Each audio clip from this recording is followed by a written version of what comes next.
It's easy to get lost. This is The Revenue Maze, and I'm Valerie Cobb. Join me as we navigate the halls, dead ends, and U-turns on your path towards upward growth trajectory. The Revenue Maze is sponsored by Revenue North Star, guidance and execution through fractional revenue leadership, uncovering hidden revenues, and empowering small business growth through process-driven sales customized to your company environment.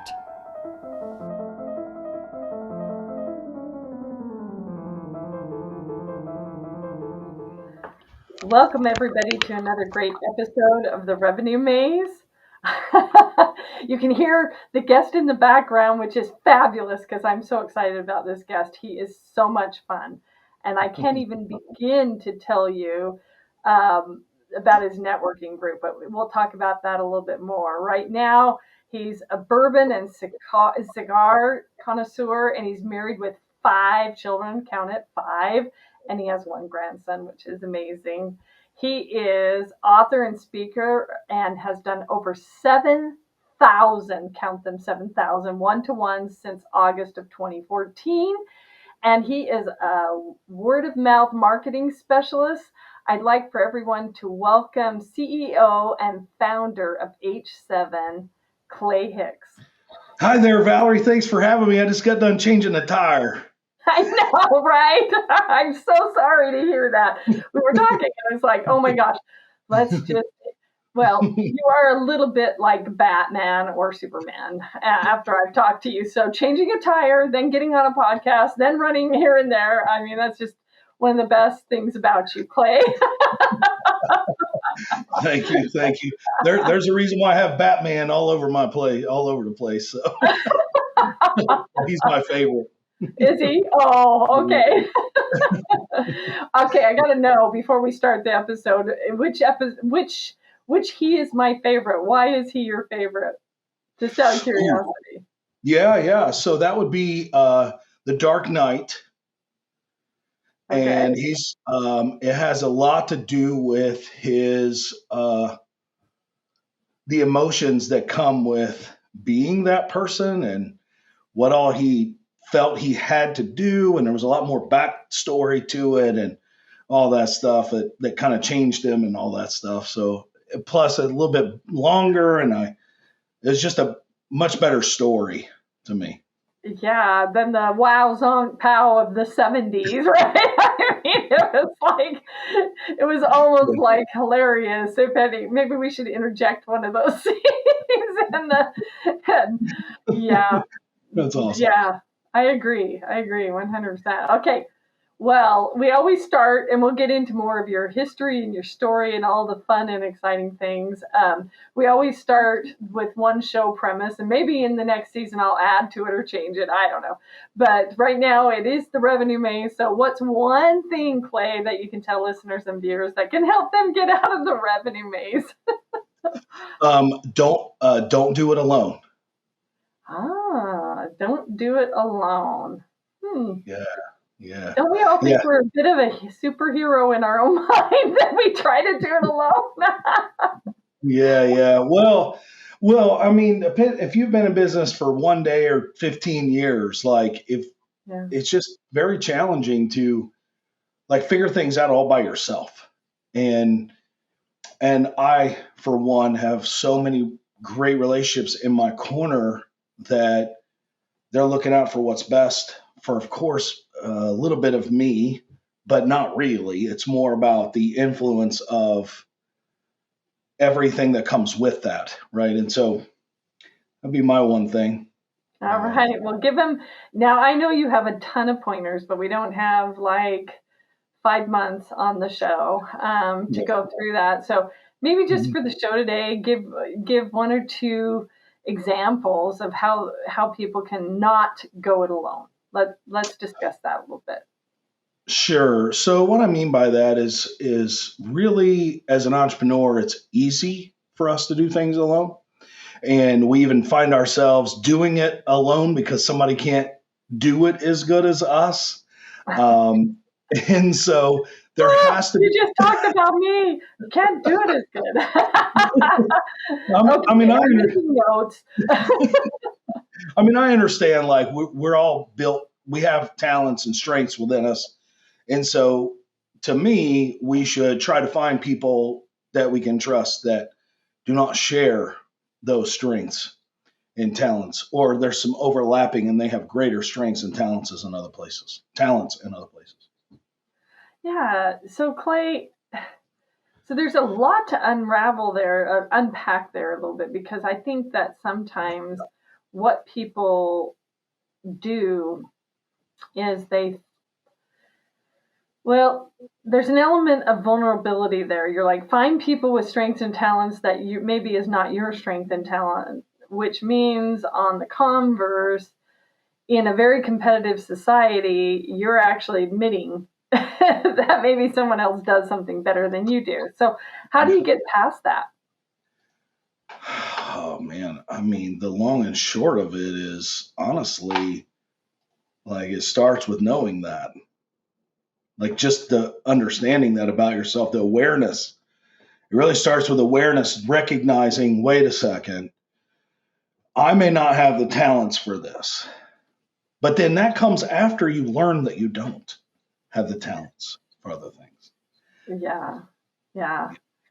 So it indicates someone who's really willing to change for whatever the result is versus forcing the result within your little square box that might not work for what's happening. And I've seen that. We'll talk about your group in a minute, but you've discussed that a little bit, where some people will follow a prescriptive way of doing things and some people won't. And then the ones who, and not everything has to be prescriptive, I get it. And there's latitude in that prescription, right? Mm-hmm, mm-hmm, mm-hmm. But then some don't even come back, and then they're like, okay, I came back with my tail between my legs. Things are not working. Can you please help me? Give us some examples of that. Oh my gosh. How do you learn it? How did I learn that? The hard way? The hard way. I mean, like I'm the type of person that I described them already in this conversation. And so it really, I mean, I have so many stories. I got one for you. Okay. What led me to being a word of mouth marketing specialist? Okay. July 2014, getting ready to get married. I had 4 more mouths to feed to my responsibility. I had been a single father for 7 years, raising 2 little girls by myself for 7 years. That led to this marriage, right? That was a huge change. And so at this moment, I think I can do it all by myself, right? I can figure out how to take care of them. So I really did. I'm a man of faith, so I practiced that. And then I also really had a conversation with my wife. So I'm at that moment now seeking advice on how I fix a problem that I know I can no longer fix alone. Yeah. Because I just didn't simply know what to do. So I was hitting this wall. Yeah.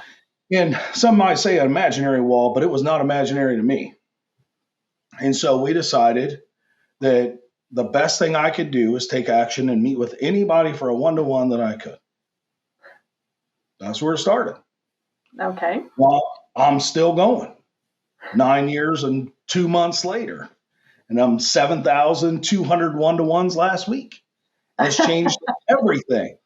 So think about that and how it has transformed my entire community because of it. Yeah. Sorry. No, you're good because of that. I was going to ask you, does everybody, I would assume anybody listening understands what a one-to-one is, but I just want to, so that people do not misunderstand what Clay is talking about, it might be wise to at least just define what one-to-one means for some. Yeah, so a one-to-one is a little bit of jargon for coffee, where 2 people meet up for coffee, okay? That's really, really is to begin the formation of a potential relationship. Yeah. That's all I mean by a one-to-one. Meet up one-on-one or one-to-one for coffee or whatever for a period of time, 30 minutes to an hour, where they start to form a relationship if that's possible between those two people. So you have met 7,000 people that you have tried to at least see if it's possible to develop a relationship with. Yep. And after so long, now it's become more like, I'm for sure going to be your relationship if you need something. Yeah. But not everybody do I meet with will be mine, right? Yeah. In some way or another. Yeah. Well, and it's the fact that you're pioneering out there to say, let's have that human interaction, and let's do it in a manner that honors time and value, right? Yeah. Honors that time commitment and value. It isn't just, hey, can you meet so I can do a sales pitch on you? In fact, you have a very funny favorite slogan that I would love for you to say versus me. Okay. Well, you must be talking about the no pitch slapping. This is a no pitch No pitch slapping. Yes. Yeah, pitch slapping's a dangerous thing, man. Dangerous thing. Everybody across from you is a human being. You got to value them. And it's so funny that people compartmentalize personal life and business life and think that business life one-to-ones are pitch slapping and personal life one-to-ones is engaging, but the goal is still some very similar, whether it's personal or not. I blur the lines because you've got to care about humans, period. And now that we're in a time of AI, that's even more imperative. But I was reading Michelle Lederman's The Connector's Advantage, and some of the people who live the longest and happiest, and that's because they're happy, is the human connection. Yeah. And there's a stat behind it. So you're literally employing, hey, I need to get out there. I need to meet people. I need to not pitch slap people. I need to develop relationships with people. And then as human beings, we can work through to solve a multitude of problems. That's what you're saying, whether it's personal, whether it's business, etc. Yeah. I like to say that pitch slapping is it's more like a learned behavior, or not even like not knowing what they're doing, but the way they understand the complexity behind an appointment, apparently, is where that's somebody and I need to sell something. So you might as well be the person. So I'm just gonna slap you. I feel like I'm seeing a fishtail slapping somebody in the face. Hey, I'm meeting you the first time. Slap, slap, slap, slap, slap. It is. Let me vomit all over you. That's what we call it, feature benefit vomiting. Let me make it. You get a gazillion emails. Here's how the email goes. It says, I can help you. I can do this. I can do that. I can fill your pipeline with $83 million. I can. And you're like, okay. Especially like on LinkedIn, right? They just sent you a LinkedIn request, Valerie, and then in their message says, I can get you 83 leads a month. Yeah. Like, we should totally meet, and I can guarantee it, and all this other stuff. And you're like, I'm sorry, what's your name? What's your name again? With my unique LinkedIn software tool that will do everything yourself. My mom used to say, didn't you know that anything that's easy and unique and free, there's some kind of weird catch to it. Well, what's really sad about it is how you do one thing is how you kind of do everything. Uh-huh. And so getting those kind of messages in a social media site or meeting up with somebody and they do that, it's one thing to not know what you don't know. Yeah. But if people aren't responding after your fifth person you met with and you're trashing them and they're not responsive, And you should probably look at what maybe you don't know, Yeah. a little bit of awareness, maybe. Just whisper EQ 2.0. That's Is right. somebody going to train AI in EQ 2.0? I'm not sure. Amen to that. All That's right. fun. Well, let's get in. No pitch slapping and Yeah. everything else. Let's get into a little bit. You talked about going in, getting out of the revenue maze and having those one-to-ones. And let's talk a bit about kind of what got you. You talked about a little bit about what got you into this. You were being vulnerable. You had some children you were raising by yourself, which is commendable. I can't believe it. Yeah. And then you met your wife, and you've had 7,000 one-to-ones. Not all are meaningful. We all know that. Sometimes that's the case. But you definitely, for people to get out of the revenue maze, they can't just go and say, I'm just going to connect and have all these one-to-ones. So Yeah. give us a little more about that. And then we'll get into H7 a little bit. Sure. So what I'd like to share is focus on earning trust so that like and no follow. Okay. Now that's complex just a touch.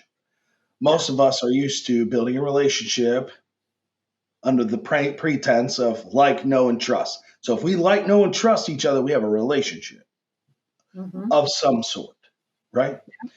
And so the average person goes out and they build relationships in that exact order. Like, oh, Valerie, you're so nice, so great, and you live here, and that's great. So I know you a little bit better. And then over time, Valerie, and over time, I mean over time, and we'll begin to trust each other. Yeah. And so focus on trust and focus on earning trust. Like every word in that, focus on earning trust will speed up the relationship building process if you apply the techniques of connect, serve, and ask. Okay. So trust is a huge issue today. And many of us who want a relationship at the speed of a microwave instead of a boiling pot, right? Yeah. It's true. I'm guilty, not of just a relationship, but I want my workout to be done in 1 second, but have the ramifications of an hour a day workout, right? Yeah, So sure. we either do a pill or we turn the microwave on or whatever. So let's talk a little bit. Inherently, your whole foundation is built on trust. And so I guess I would ask the question, number one, why does that serve people? Because it's one of the main ways that you earn trust with others is actually trying to help them and following through with that help. Yeah, following through with that help. Because the other side, the dependency, the side that says I am not dependent, says I will not do what I say I will do, which then says the opposite of trust, right? So I do love how you kind of unpack that so that people understand it, because I think it's kind of like the word faith. People just kind of grapple and go, well, what does trust mean? I don't trust anybody, or I don't trust, But we know that people, let's go to the business realm. We know that people buy from people they trust and like. You can't say, hey, trust me, because that is one of your first indicators of lack of trust, right? Yeah. When I see that on a tagline, I'm like, that's going to be hard, because trust is an emotion that's earned versus an emotion that is just paid for. That's right. I can go get a massage, but doesn't mean I trust that person. That's right. That's right. Well, and then people, like when you think about it, you have to So when you're focusing on earning trust, you do need to connect with that person as well before that. Like you can't say, "Hey, Val, it's nice meeting you today. How can I help you?" That comes across weird, and Mhm. it puts people back, and it makes them feel uncomfortable. Like, what makes you think I need help, right? Uh-huh. And you're like, "Well, I don't need any help. What do you mean? I don't even know who you are," right? So Yes. the focus on earning trust is that key element that says you're going to spend some time. You're going to value your time with that other person, and you're going to value that other person. Yes. It's really what it is. Yes. And I think value becomes more intentional, Yeah, right? yeah, So I think that another thing that is really core to what we're having discussion today is so many in the noisy world of digital recognize the lack of intentionality. yes, It is if somebody actually lands on my digital website and agrees with me, great, then we move forward because whoops, before the, because it comes, right? yeah, But that's the impersonal side of it. So when you add to the equation 7,000 one-to-ones, you're being yeah, very intentional with the human connection. yeah, And then the regurgitation of people asking the words, "Can I help you?" No one is going to say, "Yes, you can help me."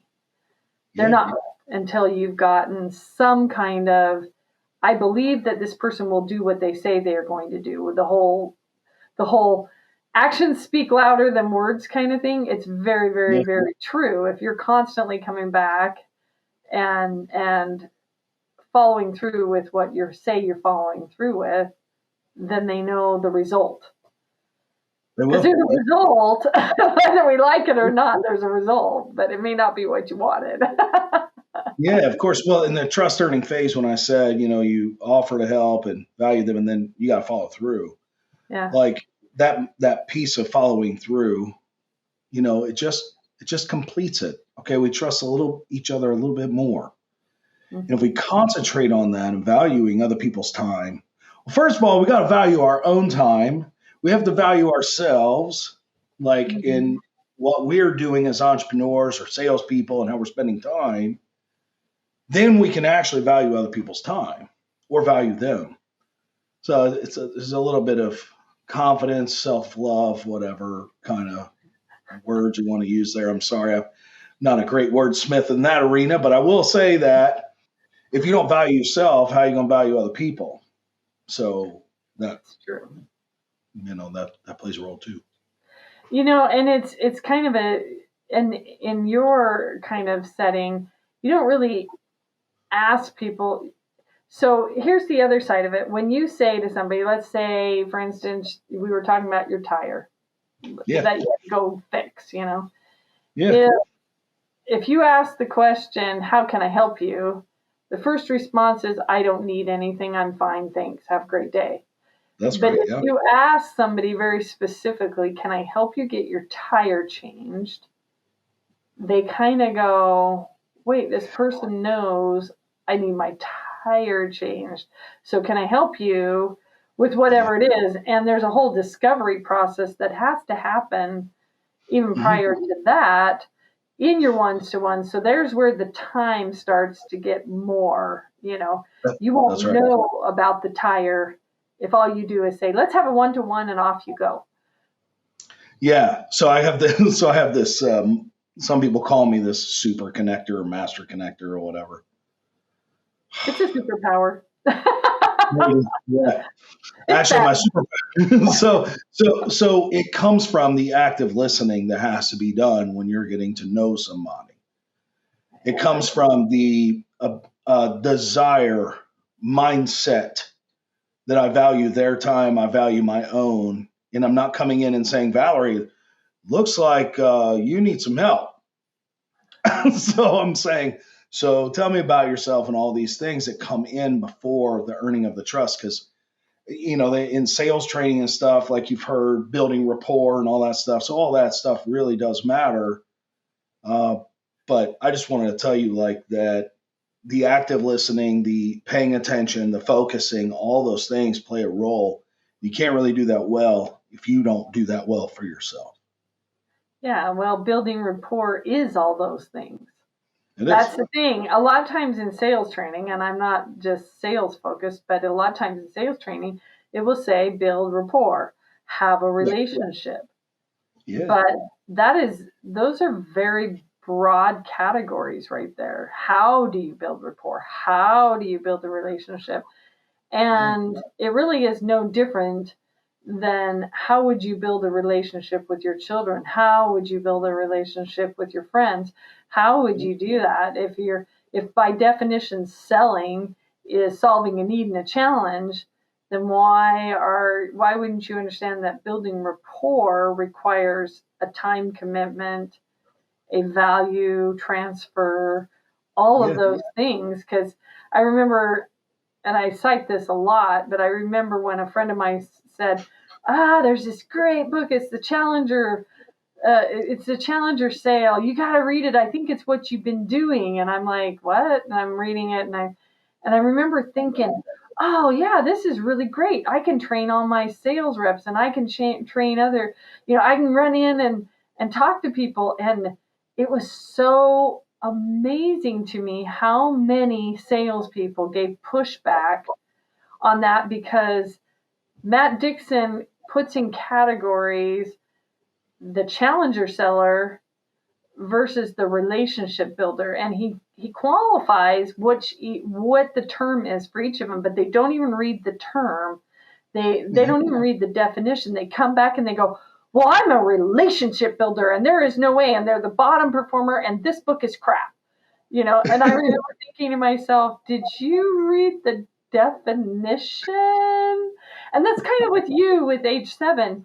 Some of them, just saying those words, like yours, when we say connecting and asking, and connecting, serving, and asking, and some of those things, when you're saying that, they're very broad topics, but you have a very specific solution for what that means and every action you should be taking. That's right. When you go through that. So kind of go through that a little bit, because H7, for those who don't know, it's a networking group, very friendly group, very fun group, just simply because they really do honor each other's time and value each other. So go ahead, Clay. There's your shameless push. So you want me to talk about connect, serve, and ask, or H7? Sorry. Which one? Oh, just connect, serve, and ask. Those are broad topics within your H7 community that you have very specific definitions for how people should be behaving. Yeah. So with connect, okay, we definitely must connect before serve. So basically, connect before help, right? Yeah. So that's important. We must be relatable. Yeah. Now, some of us are challenged with that, and that's okay. I'll raise my hand. Sometimes I'm going to admit it. Well, in that being relatable comes with being empathetic, like listening, right, and all this stuff, and then we got to be a good active listener, right? We gotta make sure we're listening to what they're saying, and then when we talk, we don't talk so much, but what we say is valuable to the other person and relatable, right? If you and I were trying to connect and you said, well, I'm from Idaho, right? That's where you're from? Is it Idaho? Right now, I'm from all over, but right now it's Idaho. All right. So if you said you were from Iowa, if you and I were doing a one-to-one, the wrong way to do it is say, oh, okay, that's where you're from. Okay, cool. This is what I do. Yeah. You know what I'm saying? Like, just completely like didn't hear nothing you just said, and I just wanted to talk. Yeah. All right. So that's how you connect. Now there's more to it, but that's in list form to the best of my ability there. When it comes to serving, so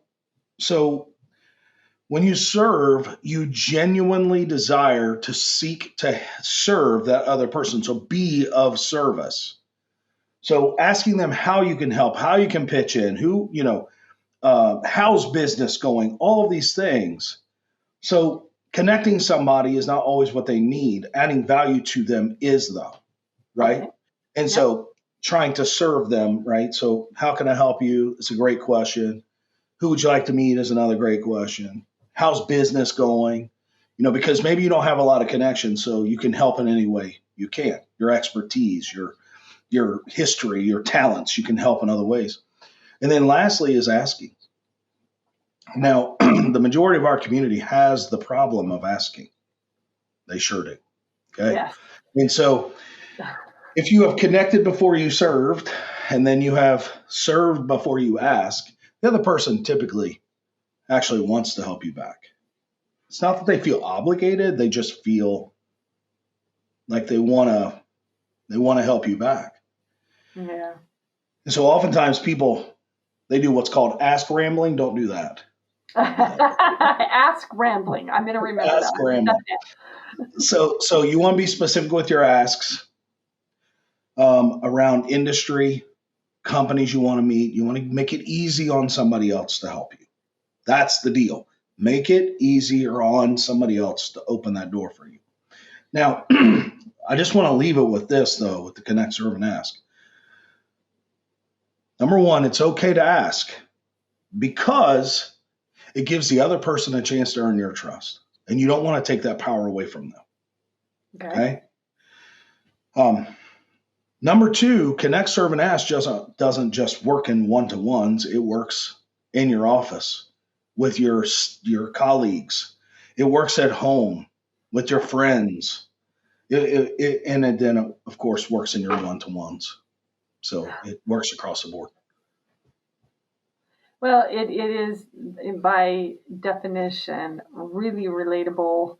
And it is, I can't say just definition, but it is the true sense of connection, right? Yeah. Because you're actually, I think a lot of us wander through this world with a lot of acquaintances and colleagues. Nobody gets in deep enough. I remember I was moving into a house and my mom said the local religious community, she said, they just want to get to know you. And that's if you let them help you, they get to know you because you talk about things. You talk about, the history. Where did somebody mentions a little artifact and says, I really like it. And it's like, well, why do you like that? And, it's like openers. And I know, especially post-COVID, I think a lot have lost a skill of connection. And it has been, you can do it virtually.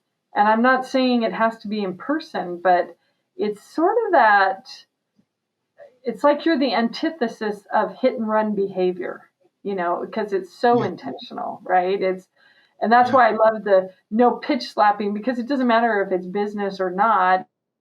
It's like when your teenage kid comes home and you said, did you like school today? Yes.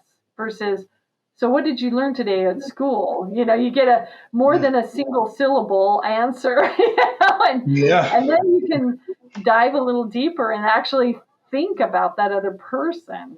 But that's what that's what I loved about it and why I wanted you on the show. So then there's another aspect to this. So you learned that you could do these one-to-ones, and you learned this amazing formula that actually has you intentionally listening and helping others. So how did H7 come about? Well, so I had started H7 in 2008. So the one-to-ones didn't start now I have done previous one-to-ones. It's just I didn't start keeping record until August of 14. So for 8 years, I did one-to-ones. I met with people in a very casual way. Yeah. And so H7, why I started it is see a need, fill a need, right? Why I still do it is because of the connect, serve, and ask, because of the one-to-ones, the things that I've learned. Doing all of those one-to-ones has given me purpose in life. Yeah. I know, there's two greatest days on earth, right? Do you know what days those are? No, you tell us. The day you were born and the day you find out why. Yeah. And so absolutely. Yeah. I'm still working on that why. So I guess I've only had the one greatest day. Well, I mean, I have worked tirelessly trying to be a better person, you know. And so, fun fact, my purpose in life is to value others by lifting them up, uniting them, and taking no credit. Yeah. Interesting enough, that fun fact is because all three of those items I did not do so well with in my 20s. Does anybody? No. Like, isn't the Yeah, 20s all about you? it sure was. It sure was. Yes, it was. So, but it was destructive behavior. It wasn't lifting people up. It was a complete opposite of who I was. So my purpose in life turned out to be at least opposite of who I was younger, in my younger years. Now, lest anybody listening in their 20s, no, not everybody in their 20s is self-serving. I know that I was a bit self-serving when I was 20, so I can say that. And so just saying, I don't want to get Yeah, I was the same way. So you're speaking. I'm with you. But we all yeah, have our different paths, whatever that path is, and yeah. so H7 has become much larger than I ever really could have imagined, honestly. So at one point, like when I first started, I had this vision that I would bring H7 global. Yeah. And for years, I thought, what the heck? Like, how am I going to take this global? I was just meeting in person in Cincinnati back then, but I felt like I was called to do that. And now we have members in 11 countries, Yeah. and so in all by word of mouth. We'll spend money on marketing dollars. I mean, how bad would it sound if we grew by word of mouth? I trained on word of mouth. I'm sorry. If I trained on word of mouth, but I didn't do what I'm preaching. And so how we got there is because of the relationships and Uh-huh. all the insight that people had been sharing with me, helping me all along the way. That's how we got here. That's how I learned it. Is I didn't know everything and I still don't know everything. And I'm still a student of it, which is why it says specialist, not expert. I don't have expert on anything. So I was talking to Yeah. someone earlier today and I said, well, the day I get a PhD and I'm an expert, it's going to be a really interesting day because Yeah. I'm like you. I am learning every day, one foot in front of the other, learning every day. So, yeah, Yeah. it's pretty So then incredible. H7 has just been an expression of valuing others. And our culture says that.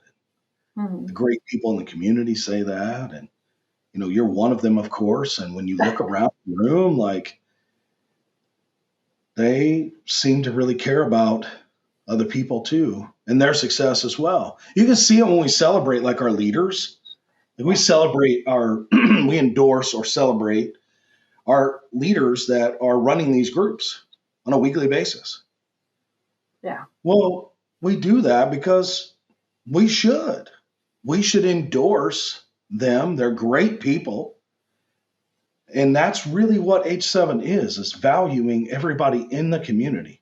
You won't believe like some of the stuff I've been through with some people that are in the same industry as I am. And so I'm very, very familiar with all that. So, yeah. I unfortunately I as well, and there's times where I mean we're fortunate in that we get to kind of pick our path, but I've seen a few listless lives out there at companies that are just coming in for the grind and they go yeah, home from the grind and you know and that's very difficult. But yeah, anyway, it's certainly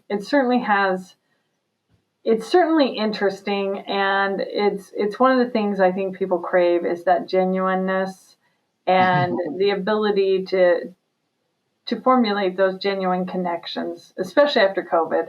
I think that's been a very difficult. I run right now a children's in a nonprofit, a children's group of over 50 children, and I have found that so many lack that connection other than their parents, and these are aged 18 months up to 11 years old. So this isn't teens, this is children. And I find that they starve for it. They want to twirl. They want to show you what they made and how they made it and how well they did on their soccer team that day and whatever it was. And they're craving that connection. And I think that the parents during that COVID time kind of also lost the ability to figure out how to do connections with that. And so it's been an interesting, I'll have to, in 10, 15 years from now, I'll have to go back and see which ones were successful and which ones I may have done damage on. I don't know. But yeah, awesome. I mean, we even set up a little speaker forum to teach them how to speak, and these little kids that are 3 to 5 years old are getting up doing little speeches, and it's just kind of, it's fun to see their interactions. And it's the same kind of thing when you get on a age 7 group. They're very genuine. They're not large groups. They are intimate groups, and they're in those industries. So that you'd be interested in, because you're agnostic. You guys cover almost every industry out there. By the way, recently, I got to tell you, I found 2 new a new consultant and a new fractional. You ready for this? Okay. There is such a thing as a fractional chief product officer. Yes, of course. I didn't know that. Oh.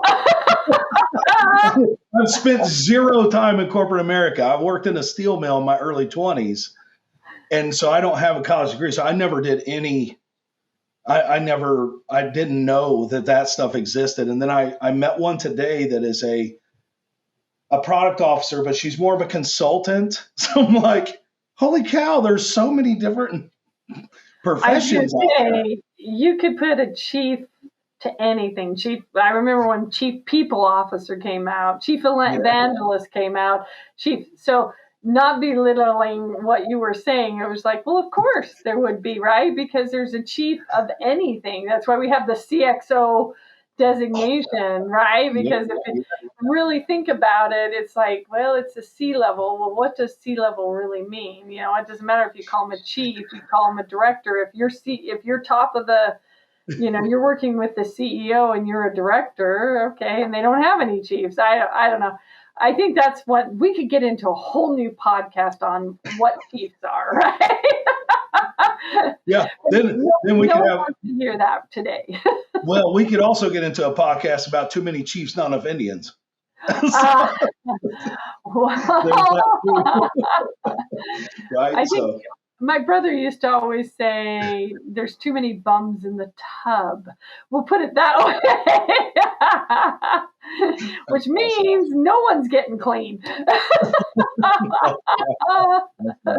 But I think we have. I think we've done a good job of talking about how revenue in relationships, that correlation between those two, are very important. You can sell the crap out of anybody. You can sell, a popsicle to a Eskimo or whatever. And if you don't have relationships, eventually that will end. Yeah. Yeah. Well, and it does. There's a whole rates on churn from companies. There's whole new roles. Years ago, we just said customer service. Now they're customer success because they have to make it through the cycles, etc. And so, you've got all of those roles that came about a few years back because of the churn rate. They won't come back. They won't repeat buy. They won't repeat do anything. And it's really hard in this generation of 5 million gazillion lead generators out of there to actually get a valid quality lead. So you better keep hold of the ones you do have. Value them a lot. Value them a lot, because your customer acquisition cost is skyrocketing, and there's no